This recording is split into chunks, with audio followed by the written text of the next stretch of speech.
The autumn of 1834 brought an early chill to Albemarle County, Virginia. The leaves turned and fell with a particular swiftness that year, blanketing the rolling hills in shades of rust and gold. On the outskirts of the county, set back from the main road by a long, uninviting lane of packed earth and flanked by dense woods, stood the Sullivan estate. It was not a grand plantation, but a stern, two-story stone house, flanked by a modest barn and surrounded by a high fieldstone wall that seemed intended less for demarcation than for seclusion. The family who lived there, the Sullivans, were known more by their absence than their presence. Mr. Elias Sullivan was a man of some means, though the source of his wealth was a subject of quiet speculation. He was seen in town perhaps 4 times a year to settle accounts. A tall, severe figure who offered no pleasantries and discouraged inquiry. His wife was a phantom. Some claimed to have seen her in a carriage years before, a pale face behind glass, but none could recall her name. And then there were the children. It was understood that there were children. The orders placed with the local merchant, Silas Croft, were too large for a man and wife alone. Immense quantities of flour, salted meats, milk, and, most consistently, bolts of plain linen and heavy casks of lye. But no child from the Sullivan estate was ever seen in town at church or playing in the fields visible from the road. The house stood silent, its windows like vacant eyes, a place of rumors and uneasy conjecture. The first documented sign of abnormality comes from a letter penned by Mrs. Eleanor Vance, whose small farm was situated a mile downwind from the Sullivan property. In a letter to her sister in Richmond, dated October the 9th, 1834, she writes of the changing season. Her concerns are domestic, her prose unremarkable until a short passage near the end. It reads, "The quiet from the Sullivan place has deepened. For 3 days no smoke has risen from their chimneys, though the mornings are now sharp with frost. I remarked on it to John, who said Mr. Sullivan likely took his family on a trip, but their carriage is still in the barn. I saw it myself from the ridge last evening. It is strange. A house that large and full of life ought to make some noise. Theirs makes none at all." A week later, the merchant Silas Croft made an entry in his business ledger. The Sullivan account, which had been maintained with flawless punctuality for 6 years, was marked for a quarterly delivery on October the 15th. The entry for that day is brief and clinical. Delivery for E. Sullivan. Boy returned. Gates barred from within. No answer at the call box. Such an event was not unheard of, and a second entry was made for the 17th. Second attempt for Sullivan delivery. Gates remained barred. No answer. For a man of Mr. Sullivan's rigid habits, this was a significant deviation. His orders were as predictable as the calendar, and his payments were always made in advance. A note in the ledger's margin, added on October 20th, reveals Croft's growing impatience. Account past due, $7, no word. Back on her farm, Eleanor Vance's correspondence with her sister reflects a mounting unease. A letter dated October 21st describes a recent storm. "A terrible gale passed through 2 nights ago. It took several shingles from our roof and felled an old oak near the creek. The wind howled so fiercely it sounded almost like a human cry. Since that night, a shutter on the west side of the Sullivan house has been banging against the stone. It is a dreadful, rhythmic sound that carries all the way to our property when the wind is right. Bang, bang, bang, all day and all night. Surely someone is home. Who could bear such a noise and not fix it? It speaks of a deep neglect, or a deeper trouble." The most troubling early account comes from the private diary of Jedediah Mills, a farmer whose lands bordered the Sullivan estate to the north. Mills was a practical, God-fearing man, not given to fancy. His entry for October 25th is stark. The Sullivan's corn is rotting in the field. The stalks are brown and heavy, the ears unpicked. I saw 2 of their cattle by the fence line today. Their ribs are showing. Their calls are weak. It is a sin to let good crops and good animals go to waste in such a manner. I am of a mind to cross the wall and see to the animals myself. But the place has a grim reputation. The gates are chained, and the walls are high. It feels like a fortress, and I do not know what it is meant to keep out, or what it is meant to keep in. By the end of October, the banging shutter on the Sullivan house had fallen silent, likely torn from its hinges by the wind. The silence that returned was, as Eleanor Vance described it, heavier than before.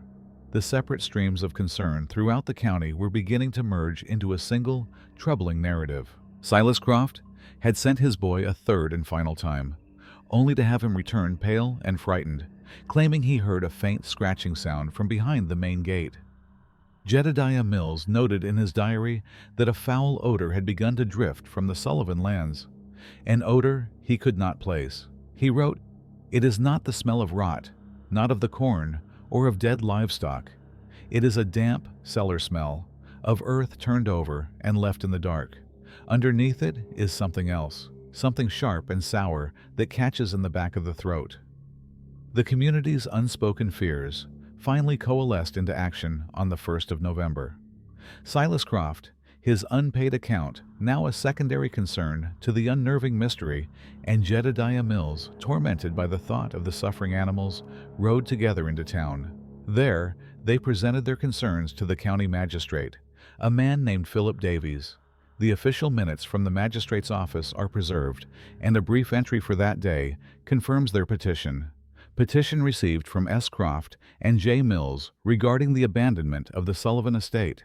Concerns of animal welfare and public safety noted. County Sheriff Thomas Pike is hereby dispatched to investigate the property and report his findings. Sheriff Thomas Pike was a former soldier, a man known for his calm demeanor and his methodical approach to his duties. His personal logbook, a leather-bound volume filled with terse, factual entries, provides the first official account of the Sullivan house. The entry, for November 2nd, 1834, begins plainly. Attended the Sullivan property at 10 o'clock this morning, accompanied by Deputy Miller. Found the main gates locked and chained from the inside. A heavy padlock, rusted from the rain. We forced it with a pry bar. No tracks on the lane, but our own. The grounds are overgrown, the gardens choked with weeds. The corn in the fields is as Mills described. We found 2 cows deceased in the pasture. Another was down, but still breathing. The deputy was instructed to put the animal out of its misery. The air is thick with a strange, sweetish odor. The sheriff's log continues, detailing his approach to the house itself. The front doors were barred from the inside with a heavy oak beam. All ground floor windows were shuttered and locked from within. We gained entry by forcing a rear kitchen window. The house is cold and silent. A thick layer of dust covers every surface. In the kitchen, a half-eaten meal sits on the table. Bread has gone to mold. A pitcher of milk has soured. It appears the occupants left in a great hurry. In the middle of their supper, we proceeded to search the main floor. Pike's inventory is meticulous, almost obsessive in its detail, as if the sheer normalcy of the objects he found was itself a source of suspicion. He lists the furniture, the paintings on the walls, the books on the shelves. In Mr. Sullivan's study, he found a ledger detailing the estate's finances, all in perfect order. A small lockbox on the desk contained over $200 in cash, untouched. There was no sign of robbery. There was no sign of a struggle. The family's clothes were still in their wardrobes, their boots by the door. It was a portrait of a life abruptly paused. Mrs. Sullivan's sewing basket sat by the hearth, a needle still threaded through a piece of linen. The deputy, Miller, was a younger man, and a partially recovered letter he wrote to his brother a week later provides a more personal perspective. The page is water-stained and torn, but the visible portion reads, "The stillness of that house was unnatural. It was not an empty quiet, but a watchful one. Every stair tread groaned under my weight. The dust motes hung in the air like a fog. The sheriff was all business, but I saw the way he kept his hand near his pistol. In the upstairs rooms, we found the beds made. 3 rooms in total. 1 for the parents. The other 2 were smaller, with simple cots. But they were bare. No toys, no books, no sign that a child had ever lived in them. It felt more like a barracks than a family home."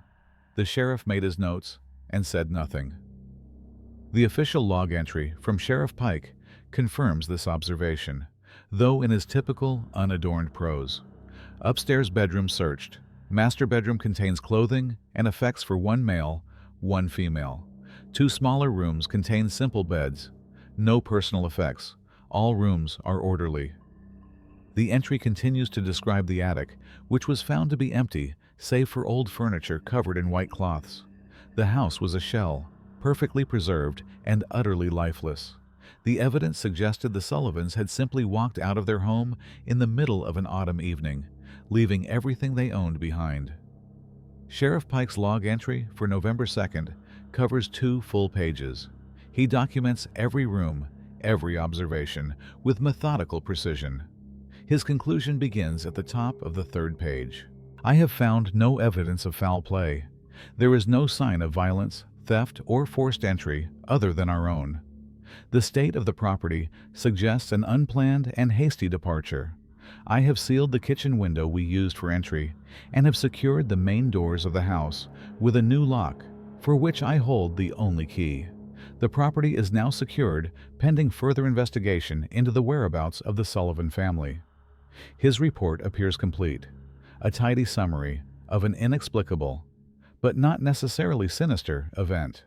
But the logbook itself tells a different story. The entry for November 2nd does not end there.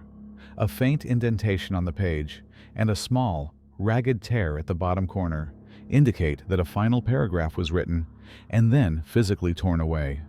The page is brittle, and only a few words from the final, excised sentence remain legible next to the binding.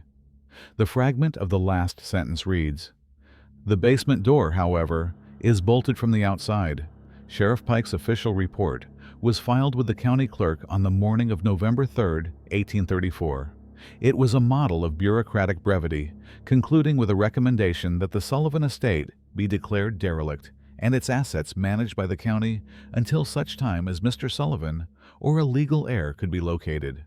The document was clean, concise, and calming.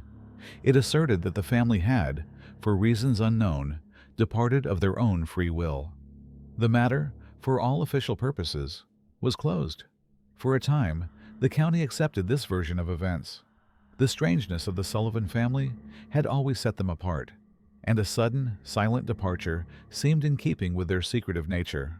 The story became a local curiosity, a tale told over hearths as the first snows of winter began to fall. But the official record, pristine and final, could not contain the unease that festered underneath. The house still stood on the hill, silent and dark, a monument to an unanswered question. The first cracks in the official narrative appeared not in documents, but in whispers. Deputy Miller, a young man not yet hardened to the grim realities of his profession, was seen frequently at the town tavern.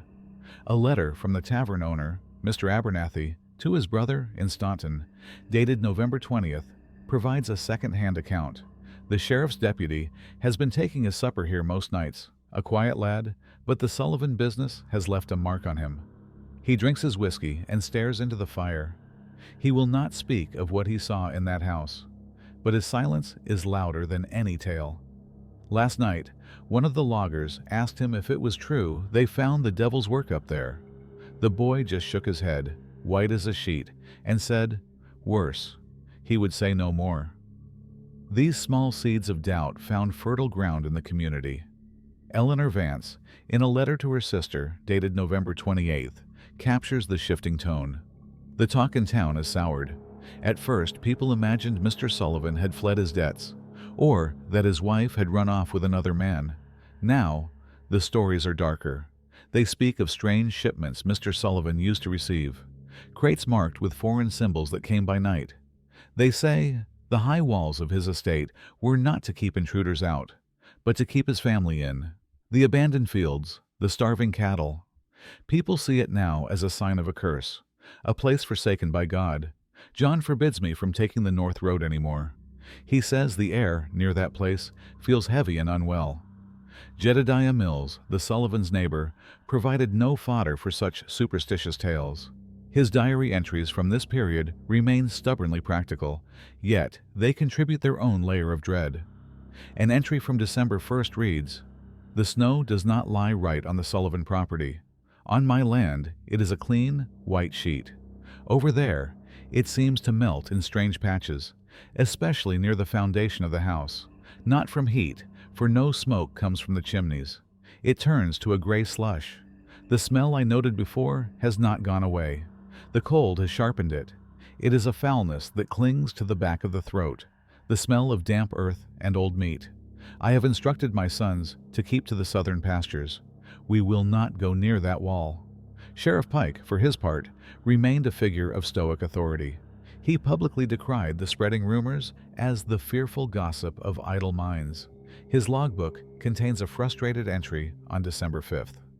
"Addressed the magistrate today on the matter of the Sullivan estate. The town is stirring itself into a pointless panic. Miller's loose tongue is to blame. Have confined him to clerical duties. The facts of the case are clear. A family has left, that is all." Yet, the entry feels defensive, the words of a man trying to convince himself as much as the record. The pressure on Magistrate Philip Davies was growing. He was a man of politics, sensitive to the mood of his constituents. An official letter from his office, addressed to Sheriff Pike and dated December 10th, reflects this. The tone is formal but firm. "Sheriff, the escalating public anxiety regarding the Sullivan property requires your attention. While I have full faith in your initial report, the persistence of certain unsettling tales is becoming a threat to public order. I must insist you take measures to definitively quell these rumors. A second, more public inspection may be in order, simply to demonstrate that there is nothing to fear." There is no record of Sheriff Pike's written response. However, we can infer its contents from a subsequent, far more urgent letter from Magistrate Davies, dated December 12th. This letter was found among Davies's private papers, and it seems it was never sent. The ink is splattered in places, the handwriting rushed. "Thomas, your refusal is unacceptable. This is no longer about idle gossip. Jedediah Mills was in my office this morning. He was mending a fence along the Sullivan property line when his dog began to dig at the base of the wall. It unearthed a small bundle of rags. Inside the rags, Thomas, was a child's leather shoe. It was worn through at the toe, and it was caked in what looked like dried blood. This is no longer a matter of an abandoned house. It is now a matter of a missing child, perhaps more than one. Your report mentioned no children. It mentioned bare rooms. Explain this." The final piece of this puzzle comes from a most unexpected source. A young clerk in the magistrate's office, tasked with burning superfluous drafts and old notices, apparently saved one such document from the fire. Perhaps its contents disturbed him, or perhaps he simply used it for scrap paper. It is a single sheet, torn and creased, covered in Thomas Pike's distinctive, severe handwriting. It is clearly a preliminary draft of his report from the initial investigation on November 2nd. Much of the text is the same as the final official version, detailing the forced gate, the dust-covered rooms, the half-eaten meal. But then, at the bottom of the page, is a paragraph that is violently crossed out with thick, black strokes of ink. Holding the fragile paper up to the light, the cancelled words can still be deciphered. The passage reads, "We completed our search of the ground floor and the upstairs rooms. All was in order, as noted.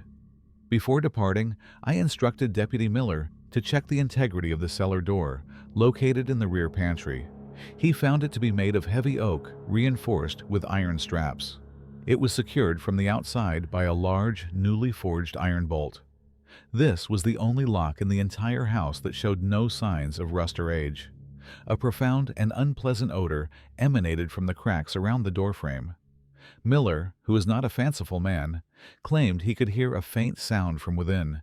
He described it as a soft, rhythmic scratching like a trapped animal. I instructed him that we had no warrant to force interior doors and that the sound was likely rats. However, the scratching did not cease until our footsteps receded. The discovery of the child's shoe and the subsequent revelation of Sheriff Pike's original, uncensored notes left Magistrate Davies with no alternative. Publicly, he maintained a front of procedural diligence. He issued a formal order, citing new evidence and the need to conduct a thorough inventory for the county's tax rolls. Privately, his correspondence reveals a man grappling with a rapidly escalating sense of dread. A hastily written letter to his brother, a lawyer in Richmond, dated December 14, 1834, speaks of his fears. The Sullivan affair has taken a dark turn. Pike is a good man, a steady hand, but he has been evasive. His report was a lie of omission. I fear he saw something in that house that he could not face, and in trying to protect this community from a truth he deemed too terrible, he has only delayed the reckoning. Tomorrow, I will accompany him and his deputy back to that cursed place. We are taking axes and pry bars. I pray to God we are only there to inventory furniture. Sheriff Pike's logbook entry for December 15th is a stark contrast to the magistrate's anxious prose. It is written with a soldier's economy of language, every word a stone laid in a wall. Second inspection of the Sullivan estate. Arrived 0900 hours, accompanied by Magistrate Davies and Deputy Miller. Weather is cold, clear, light snow on the ground. Entered the house using the key from the previous inspection. The interior is unchanged. The dust is thicker. The silence is absolute. The party moved through the house with a grim purpose. They did not linger on the main floor or in the sterile upstairs bedrooms. Their destination was the pantry at the rear of the kitchen. A fragment of a sworn deposition given by Deputy Miller months later, before it was seized and classified by state officials, survives. The paper is yellowed and brittle, the ink faded to a ghostly brown. Miller's testimony is halting, relayed through a county clerk who transcribed his spoken words. The magistrate held the lantern. The sheriff stood before the cellar door. It was just as I remembered. Heavy, dark wood, black iron straps. The bolt was thick as a man's wrist, and it shone in the lamplight, not a speck of rust on it. The smell was worse than before. A cellar smell, yes, of damp stone and earth. But there was something else beneath it, something sickly sweet. The magistrate, he held a handkerchief to his face. The sheriff, he just stood there, staring at the bolt. He did not want to open it. I saw it in his eyes. He knew what was behind that door. Sheriff Pike's own account in his logbook is, as always, devoid of emotion. The cellar door was secured as previously noted. Magistrate Davies ordered it opened. The bolt was stiff, required the use of a pry bar. Once the bolt was drawn, the door did not open. It was held fast from within. We used the axes to breach it. It is here that the official records begin to fracture. Pike's logbook entry for the day ends abruptly after that sentence. The rest of the page is blank. The next several pages have been cleanly cut from the book with a sharp blade. Our understanding of what happened next must be pieced together from other, more damaged sources. The first is a letter, or rather a fragment of one, from Magistrate Davies. It is undated and unsigned, and it is unclear to whom it was addressed, though the intimate, horrified tone suggests a close confidant. The fragment was apparently used to light a fire, and its edges are scorched black, the words disappearing into ash. It reads, "The wood splintered and gave way, the air that rushed out of that darkness. It was not air. It was a stench so foul, so profound, that Miller retched on the floor. It was the smell of a tomb, of unwashed bodies and human waste, and something else. A coppery, metallic tang that coated the tongue." Pike held the lantern high, and we looked down a steep, narrow flight of stone steps into absolute blackness. There was no sound. For a moment, I thought perhaps we were wrong, that it was just a root cellar gone bad, filled with spoiled provisions. Then the sheriff took the first step down. The most complete and disturbing account comes from a surprising source. The town physician, a Dr. Alistair Finch, was summoned to the estate late in the afternoon of December 15th. He was a man of science, a skeptic by trade, who viewed the world through a lens of rational observation. His private journal, a meticulously kept record of his professional life, was thought to have been destroyed. However, a single, loose sheaf of papers, tucked inside a medical textbook, was discovered decades later. The entry is titled simply, "Sullivan Estate." Dr. Finch begins with his arrival. Sheriff Pike sent his deputy for me near dusk. The boy, Miller, was ashen-faced and could not meet my eye. He said only that there had been an incident and that my presence was required. He would not elaborate. The ride to the estate was silent and swift. When we arrived, the house was dark, save for a single lantern glowing in a downstairs window. I was met at the door by Magistrate Davies. His face was a mask of shock. His hands trembled so violently he could barely hold his lantern steady. He led me to a small pantry off the kitchen. The door to the cellar had been hacked to pieces. The air. I have been a physician for 20 years. I have stood in charnel houses and attended to the victims of cholera. I am not unfamiliar with the odors of sickness and death, but the smell that rose from that cellar was unlike anything I have ever encountered. It was a miasma of profound and protracted misery. The doctor's clinical detachment provides a chilling clarity to the scene. Pike was waiting for us at the bottom of the steps. He held a lantern in one hand and his service pistol in the other.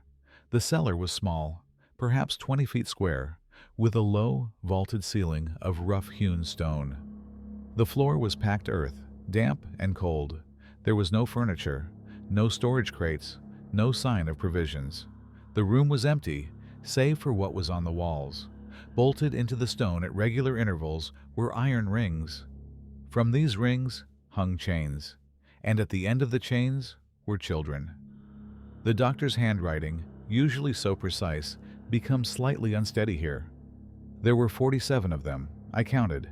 They ranged in age from what I could only guess was 4 or 5 years to early adolescence. They were emaciated, their limbs like twigs, their skin a pale, almost translucent gray, stretched tight over their bones. They were covered in sores and filth. Many were too weak to stand, and they lay on the cold earth floor, their small chests barely rising and falling. Others stood, their eyes wide and vacant in the lantern light, pupils dilated to black pools. They did not speak. They did not cry. They did not react to our presence at all.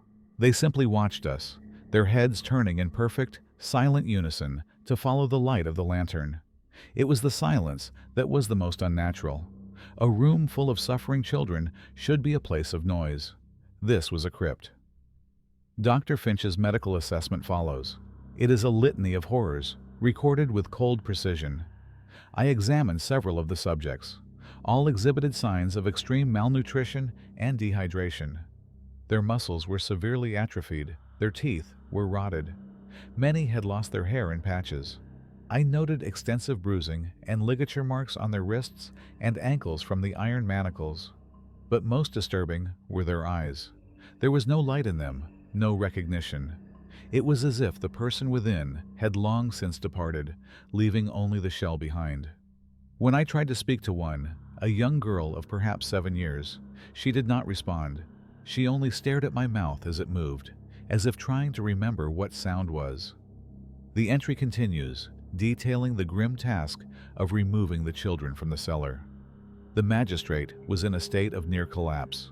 The sheriff was a pillar of stone, his face unreadable. He and Miller began the work of breaking the chains. They used a sledgehammer and a cold chisel.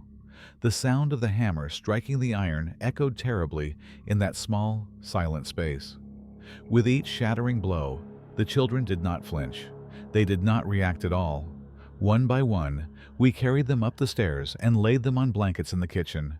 They were as light as bundles of sticks, 47 souls, and not one of them made a sound. The final paragraph of Dr. Finch's account is a testament to his own crumbling composure. The careful, scientific prose gives way to something more raw, more human.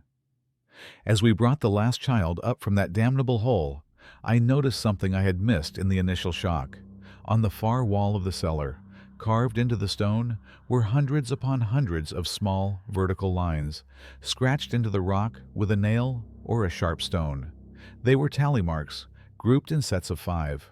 There were too many to count in the flickering light, but they covered the wall from floor to ceiling. What were they counting? The days, the meals? The ones who had been taken? I do not know, and I do not wish to know. I have seen the face of utter despair. It is silent, and it is legion. The discovery in the Sullivan cellar did not remain a county secret for long. Magistrate Davies, shaken from his political caution by the sheer enormity of the horror, sent an urgent dispatch to the state capitol in Richmond before the sun had risen on December 16th. His message, preserved in the state archives, is a frantic plea for assistance. An incident of unparalleled depravity has occurred at the Sullivan estate. Request immediate and discreet assistance from the state militia and the Attorney General's office. The situation is beyond the capacity of local resources. Utmost secrecy is required to prevent mass panic. God help us. The state's response was swift and decisive. Within 48 hours, Albemarle County was quietly cordoned off. Men who were not local, dressed in plain clothes but carrying the unmistakable authority of government agents, arrived in unmarked carriages. They did not answer questions. They established a perimeter around the Sullivan estate, turning away curious townsfolk with firm, non-negotiable orders. A contingent of state militia, under the command of a Captain Wallace, requisitioned the town hall, turning it into a temporary command post. The official explanation given to the public was that a severe outbreak of typhoid had been discovered on the property, and a quarantine was necessary to protect the county. This quarantine was the first act in a systematic and thorough erasure of the event. All records pertaining to the Sullivan family were confiscated from the county clerk's office. Sheriff Pike's logbook, Silas Croft's ledgers, Magistrate Davies' correspondence, all were taken. The men from Richmond were not collecting evidence for a trial. They were burying a history. A partial record of this process exists in the form of a burned journal, believed to belong to one of Magistrate Davies' clerks. The journal was found years later, stuffed into the wall of a building undergoing renovation. Many pages are unreadable, blackened by fire and water damage, but the legible entries paint a chilling picture of the official cover-up. An entry dated December 18th reads, "Captain Wallace's men have taken everything. They went through the courthouse like a storm, taking ledgers and letters, even old tax receipts." The magistrate protested, but Wallace presented him with an order signed by the governor himself. "We have been instructed to speak to no one about what we know." The penalty for doing so was not stated, but it was understood. The children are gone. They were taken away in covered wagons in the middle of the night. No one knows where. Dr. Finch's medical notes were among the first documents to be seized. Before they were taken, however, it appears he made a desperate attempt to preserve his findings. A colleague of his from a neighboring county, a Dr. Abram Pettigrew, received a letter from Finch, dated December 19th. The letter is guarded, written in a kind of code the two physicians had developed for discussing sensitive cases. It speaks of a plague of the spirit that has afflicted a large and silent family. Finch writes, "The malady presents as a total cessation of the will. The subjects are listless, unresponsive to external stimuli. Their physical forms are wasted, but it is the vacancy of the soul that is the most pronounced symptom. We have attempted nourishment, but they seem to have forgotten how to eat. We have tried to coax speech, but their mouths have forgotten the shape of words. They are bodies without inhabitants. I fear there is no cure for what has been done to them, for the disease is not in the flesh, but in the memory." The letter ends with a postscript that steps outside their code. "Abram, they are taking my records. I am writing this in haste. If you do not hear from me again, know that what happened here was not a disease. It was a harvest." The principal witnesses were silenced with brutal efficiency. Deputy Miller, who had been vocal in his horror, was the first to disappear. His last known communication is the torn fragment of his deposition. According to the tavern owner, Mr. Abernathy, Miller was escorted from his boarding room late one night by two of Captain Wallace's men. He was never seen in Albemarle County again. A notice in the Richmond newspaper a month later reported that a man matching his description had been found dead in an alley, the victim of an apparent robbery. Magistrate Philip Davies was subjected to a more subtle form of removal. A formal letter from the governor's office, dated December 22nd, informed him that he was being reassigned to a remote administrative post in the Western Territories, effective immediately.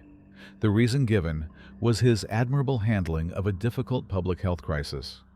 It was an exile disguised as a promotion.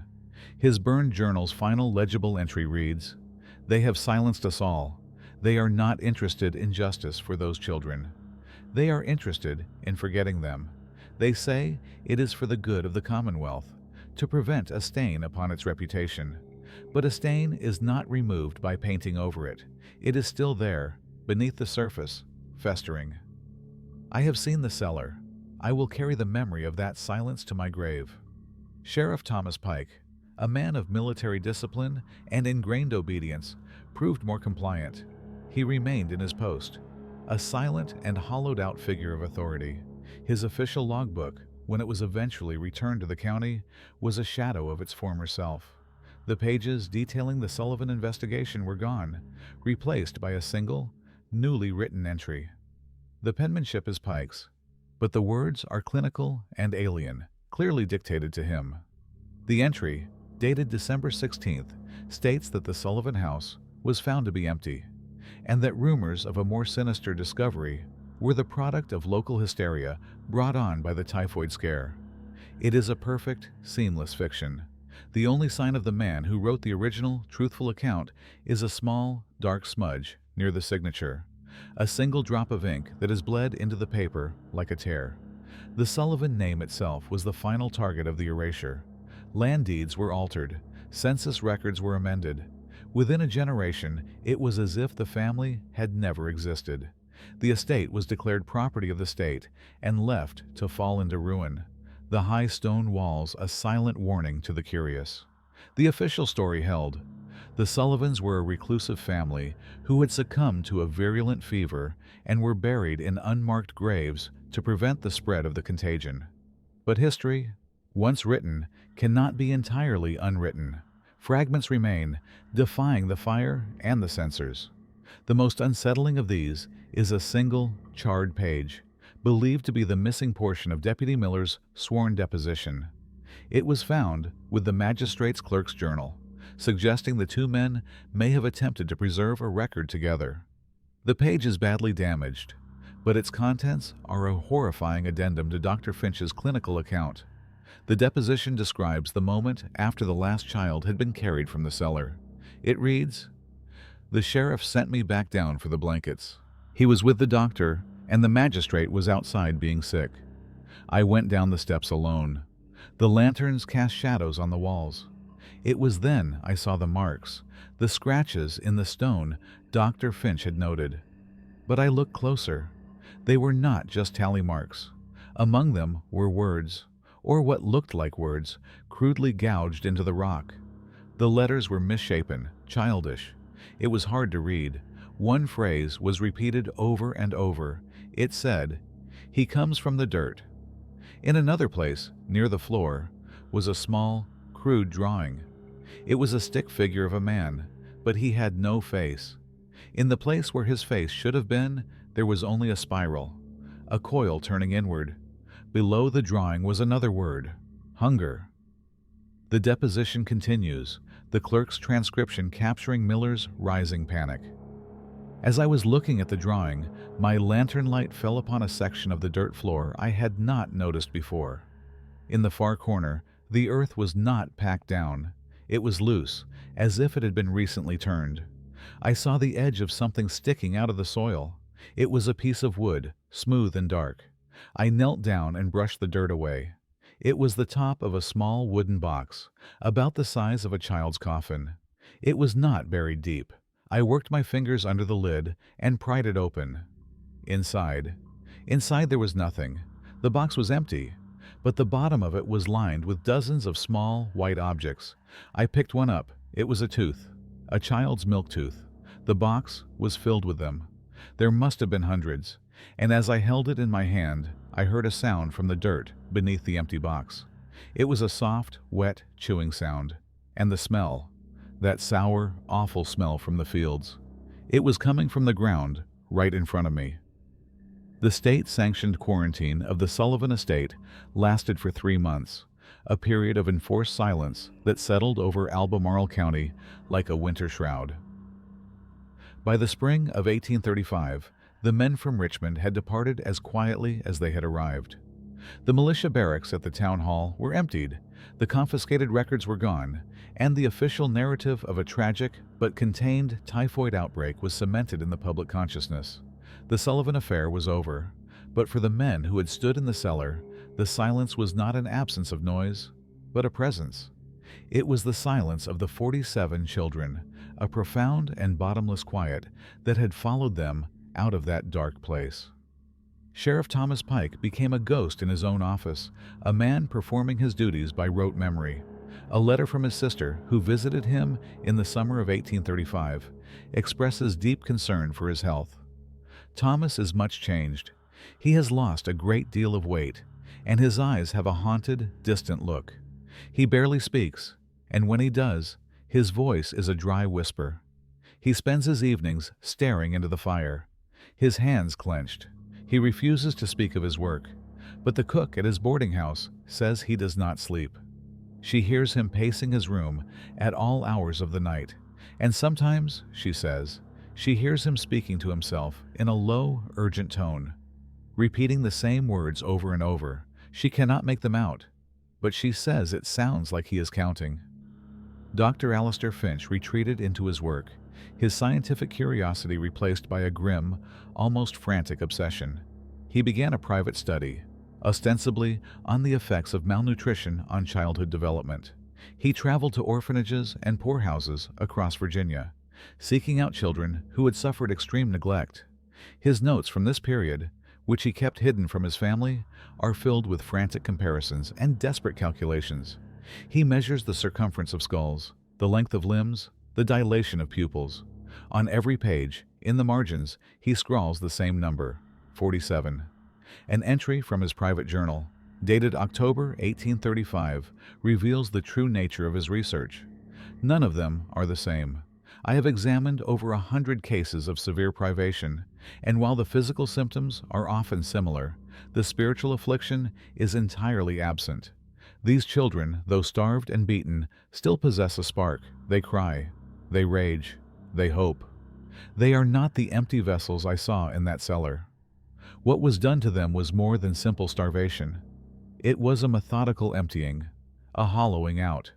The body was merely the cage, left behind after the bird had been taken. But what took it, and where did it go? The most direct and perhaps most tragic consequence of the erasure was the fate of the children themselves. After being taken from the estate in the dead of night, they vanished from history. The official story was that they were transported to a special state-run sanatorium in the mountains, a place equipped to handle the most severe cases of the typhoid outbreak. No such sanatorium existed. There are no state records of their admission, no medical charts, no burial plots. 47 children were taken into the custody of the state of Virginia, and 47 children ceased to be. One single, tenuous thread of their story survives. It comes from a deathbed confession of a former militiaman, a man named Corporal Benjamin Ives, who spoke to a parish priest in 1878, more than 40 years after the event. The priest, troubled by what he heard, wrote down an account of the confession, which was found among his personal papers after his own death. The account is harrowing. Ives claimed to have been one of the soldiers under Captain Wallace's command. He described the children as dolls made of skin and bone. His testimony continues. We were told they had a brain fever, that they were dangerous. We put them in 3 covered wagons. They did not resist. They did not even seem to know we were there. We drove for 2 days, north into the mountains, to a place where the road ran out. There was an old, abandoned iron mine there. The entrance was a black hole in the side of the hill. Captain Wallace had his orders, direct from Richmond. He said the plague was too virulent, that it could not be allowed to spread. He said this was a mercy. The priest's transcription of Ives's confession becomes almost unreadable at this point, the handwriting shaky and marred by ink blots. He said they led the children into the mine. They did not need to force them. The children walked into the darkness as if they were going home. They made no sound, not a single one. Then Wallace's men sealed the entrance. They used timber and rock and packed earth, and when they were done, You would never know a mine had been there at all. I've said that as they were rolling the last boulder into place, he heard a sound from within the mountain. It was not a cry for help. He said it was a soft, rhythmic tapping, like dozens of tiny hammers on stone. It went on for a minute, and then it stopped. That was all. Back in Albemarle County, the Sullivan estate rotted. The fields grew wild, the stone walls crumbled, and the house itself began to sag under the weight of neglect and memory. The typhoid story held for a time, but local folklore has a longer memory than official records. People began to speak of the place in hushed tones again. They called it the Hollow House. Travelers on the North Road reported seeing strange lights in the windows, though the house had no glass left in its frames. Farmers claimed their livestock would not graze near the property line, that the animals would grow skittish and wild-eyed if forced too close to the wall. Jedediah Mills, whose farm bordered the estate, recorded several strange occurrences in his diary. An entry from the winter of 1836 reads, "A heavy snow fell last night, the deepest of the year. This morning I saw tracks leading from the Sullivan Woods to the edge of my property. They were small tracks, like those of a barefoot child, dozens of them. They came right up to my fence line, and then they stopped, as if they could come no further. There were no tracks leading back into the woods. They simply ended at the fence. It is as if they rose up out of the frozen ground and then sank back into it." A more disturbing account comes from a letter written by Eleanor Vance in the spring of 1837. Her tone is no longer one of neighborly concern, but of genuine fear. "My youngest son, Samuel, has been having nightmares. He wakes up screaming. He says a pale boy with dark eyes stands at the foot of his bed and watches him sleep. The boy doesn't speak, Samuel says, but he is hungry. He points toward the window, in the direction of the old Sullivan place. John has nailed his window shut. We have begun to look for land in the next county. I cannot bear to raise my children in the shadow of that house." The final piece of this chapter comes from Sheriff Pike. In 1840, 6 years after the discovery, he retired from his post. He left Albemarle County and moved to a small, isolated cabin in the Blue Ridge Mountains. He lived there as a recluse for the remainder of his life. After his death in 1852, his meager possessions were collected by his nephew. Among them was his old service pistol and a small, leather-bound book. It was not his official logbook, but a private journal. Most of it is filled with mundane observations about the weather and hunting, but the very last page contains a single, undated entry. The handwriting is crabbed and weak, the writing of a very old or very sick man. The entry reads, "It was never about the children. They were just the vessels, the food." Elias Sullivan did not flee. He was the last meal. He thought he could control the hunger, that he could bargain with it. He brought it offerings, kept it fed, and in return it gave him, what? Knowledge? Wealth? He built the walls high to keep his secret in, but the hunger was not in the cellar. It was in the ground. It was always in the ground. When we opened that door, we did not let the children out. We let the hunger in. It has no face. It only has a need. I hear it sometimes, in the wind that rattles the door, a soft, wet, chewing sound, and the counting. It never stops the counting. Beneath this entry, scrawled with a trembling hand, is a crude drawing. It is a spiral, a coil turning endlessly inward upon itself. With the official silencing of the Sullivan affair, the estate itself became a repository for the county's fear. The narrative of typhoid, while publicly accepted, did not sit well in the private minds of those who lived within sight of its crumbling stone walls. The house was not merely abandoned. It was shunned. For years, no one approached it. The lane leading to the gates became choked with weeds and brambles until it was nearly impassable. The house itself surrendered to the elements, its roof sagging, its windows gaping like empty sockets. It was a wound on the landscape, left to fester. In 1859, the state of Virginia, in an effort to divest itself of derelict properties, sold the land at auction for a pittance. The buyer was a speculator from Baltimore who never visited the property and sold it 2 years later, sight unseen, to a man named Josiah Foster. Foster was a New Englander, a veteran of industry from Massachusetts, who sought to leave the crowded cities of the North and try his hand at the life of a Virginian gentleman farmer. He arrived in the spring of 1862 with his wife Abigail and their 2 young children, a boy named Caleb and a girl named Sarah. The Foster family's story is preserved in a collection of letters Abigail wrote to her sister in Boston. They provide a detailed and ultimately tragic account of the attempt to reclaim the Sullivan land. Her early letters are filled with the resolute optimism of a pioneer. A letter from May 1862 reads, "The land is beautiful, Eleanor, though terribly neglected. The locals are a strange, superstitious lot. They speak of our new home with a kind of pitying dread, referencing an old sickness that they say soured the soil. Josiah pays them no mind. He is a man of logic and hard work, and he sees only potential here. The old stone house is a ruin, likely beyond repair. We are living in the barn for now, which Josiah has made quite comfortable. He plans to dismantle the main house and use the stone to build a new, more modest cottage for us on higher ground." Josiah Foster began his work with vigor. He hired local laborers to help clear the fields and tear down the derelict house. Abigail's letters from this period chronicle the first signs of difficulty.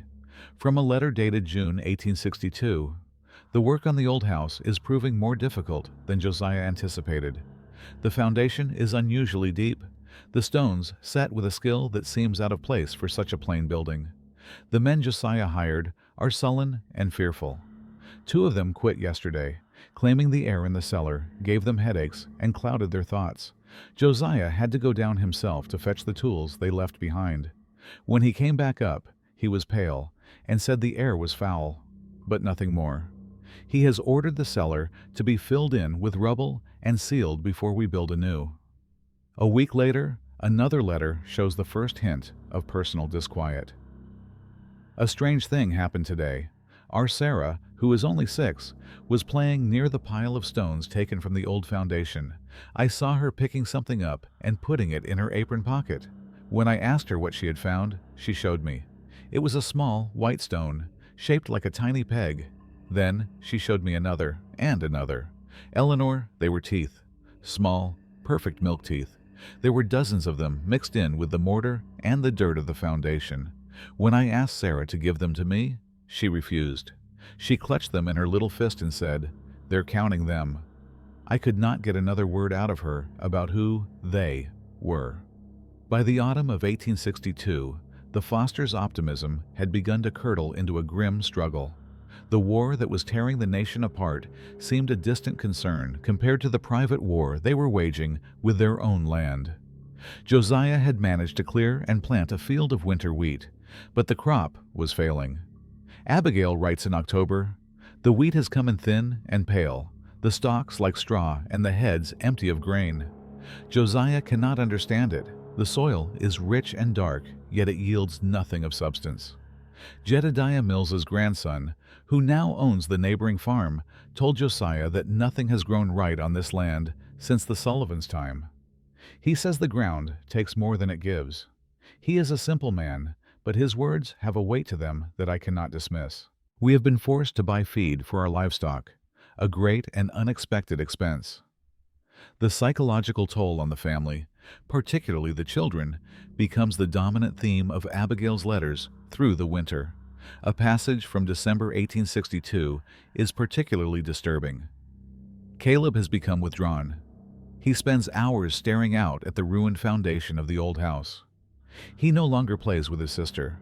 Yesterday, I found him in the barn, scratching patterns into a wooden beam with a nail. He had drawn a spiral, a tight, coiling line that turned in on itself. When I asked him what it was, he said, "It's the shape of the hole." He would not explain further. Both children are so quiet now. The laughter has gone out of our home. They move through their days like little ghosts, their eyes large and dark. They do not complain of being hungry, yet they grow thinner by the day. The final letter from Abigail Foster is dated February 1863. It is short, and the handwriting is jagged and desperate. Eleanor, we are leaving. We cannot stay another night. Last night, I awoke to a sound, a soft, rhythmic scratching coming from beneath the floorboards of the barn. Josiah heard it too.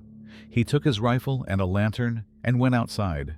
He was gone for a long time. When he came back, his face was the color of ash. He would not tell me what he saw. He only said, "Didis, they are in the ground, they are counting." He has been packing the wagon since sunrise. We are abandoning everything. The land, the tools, the livestock. We are taking only the children. I fear we may be too late for them. Sarah was talking in her sleep last night. She was not using her own voice. It was a whisper, a dry and rustling sound, and she was speaking numbers. Just numbers, over and over again. The Foster family departed Albemarle County as silently as the Sullivans had. The land was once again left to itself. For another decade, it remained untouched, its reputation now sealed by the Fosters' failure.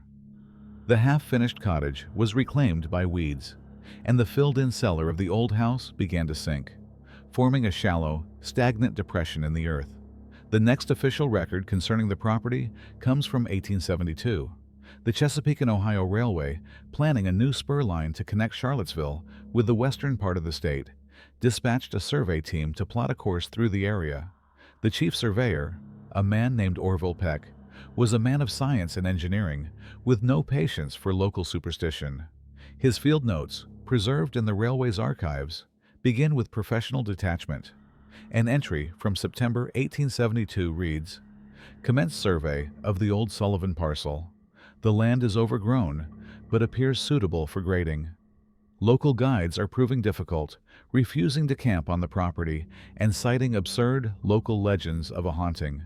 Their fear is contagious. My men are on edge. I have had to double their whiskey ration." A few days later, Peck's notes begin to record anomalies. Encountered significant magnetic deviation in the vicinity of the old house foundation. Compass needles spin erratically within a 100-foot radius of the site. I suspect a large, unrecorded iron deposit, though the geology of this region makes that unlikely. The men refuse to work in the area after dusk, claiming to hear whispering on the wind. I have heard nothing but the wind itself. Peck's final entry on the Sullivan parcel is dated October 1872. His professional tone has cracked, replaced by one of frustrated confusion. A boarding survey of this route, the problems are insurmountable. It is not merely the magnetic deviation. The ground itself is wrong. Core samples taken near the foundation show a soil composition I cannot identify. It is black and loamy, but it is sterile. Nothing grows. More disturbingly, the ground temperature is a consistent 10 degrees colder than the surrounding land, even in direct sunlight. 2 of my men have fallen ill with a low fever and a persistent lethargy. They complain of nightmares.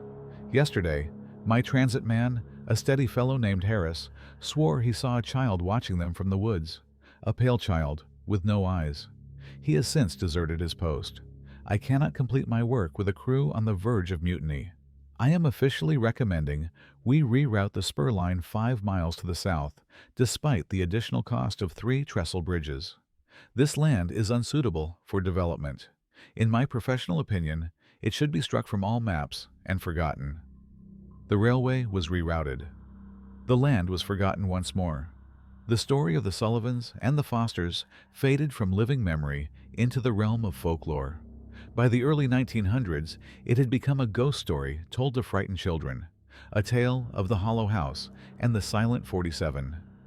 In 1908, a professor of American folklore from the University of Virginia, a man named Alistair Hayes, visited Albemarle County to collect local tales. His notes contain several interviews with elderly residents whose grandparents had been alive in 1834. Hayes's notes show how the facts had been twisted by time. One resident speaks of a family of 47 children who all died of a plague and were buried in the cellar. Another tells of a miser named Sullivan who chained his children up to guard his gold and was devoured by them. But amidst the superstition, certain details remain strangely consistent. The sudden silence of the house, the number 47, the feeling of a profound hunger, and the strange, rhythmic sounds that came from the earth. Professor Hayes was a diligent researcher. Not content with folklore, he attempted to find the original county records. His correspondence with the state archives in Richmond reveals his frustration.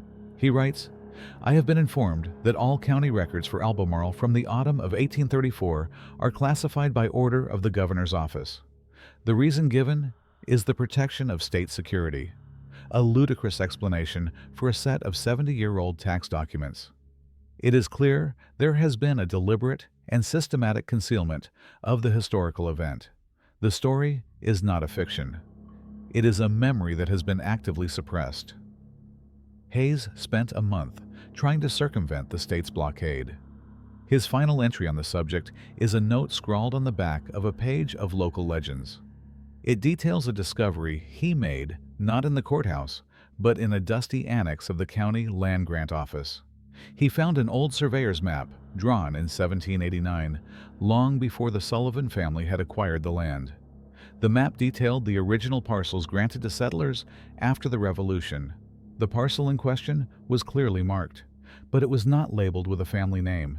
It was designated with a simple, chilling title written in the cartographer's elegant script. The title was The Gleaning Patch, and in the margin, next to the plot of land where the house would one day be built, was a small, faded notation. The ink was faint, the paper crumbling, but Hayes was able to transcribe the words. The note read, "Caution. Ground is fallow. Bedrock is soft and porous. Do not dig deep. The locals say it has a bottomless appetite." Nearly 2 centuries have passed. The Sullivan estate is a scar on the landscape, a collapsed foundation choked by kudzu and shadow. The state of Virginia long ago relinquished its claim, and the land remains unclaimed, appearing on no tax roll. Locals refer to the place simply as the Quiet Lot.